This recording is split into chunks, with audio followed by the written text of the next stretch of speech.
உடனே கோச்சிக்குதுங்க. அவங்க கோச்சிக்கிட்டா பயமா இருக்குங்க. இந்த இதுங்க நம்மள பயமுறுத்துற மாதிரி கோச்சிக்குதுங்க.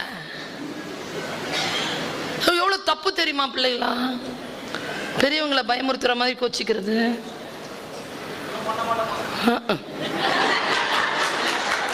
சொல்லிட்டாலும் சிச்சுவேஷன் வரும்போது, இப்பதான் பேசி முடிச்ச, நீ லேட்டா வந்த, அசாதாரணமான சூழல் என்று ஒன்று வரும்.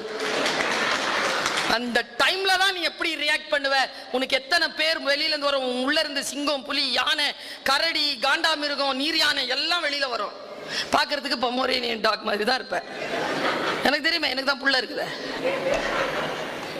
ஐயோ, குழந்தைகளை வழிபடுத்துவது போல் பெற்றோர்களே மிஸ் பண்ணிடாதீங்க. குழந்தைகளை மிஸ் பண்ணிடாதீங்க. அவங்களை வழிபடுத்தாமல் அவர்களை அப்படியே விட்டு விட்டால் கண்ணாடி போல் கீழே விழுந்தா சமூகத்தை பதம் பார்த்துரும். கையில வச்சிருந்தீங்கன்னா உங்களை பதம் பார்த்துரும்.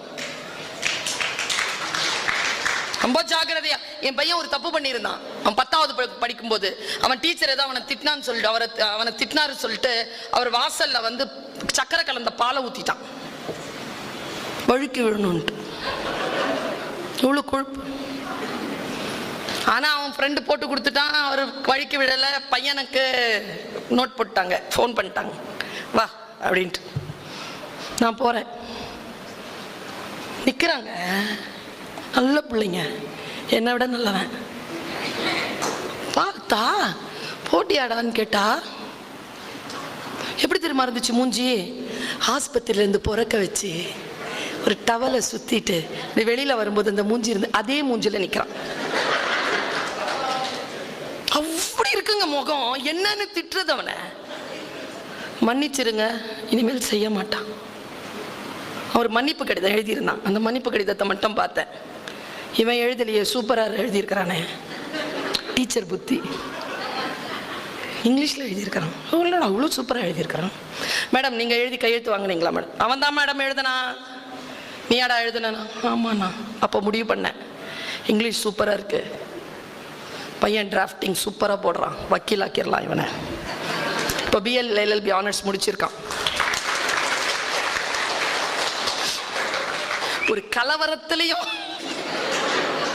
பார்த்து தெரிஞ்சுக்கிட்டேன். ஆனா ஒண்ணு, அவன் பால் கொட்டனால டீச்சருக்கு எதிரா அந்த குணம் இருக்குல்ல, அந்த குணத்தை அவன் மனசுல இருந்து புடுங்கணுமே. தாய் இல்ல, நான் எனக்கு பொறுப்பு இருக்க.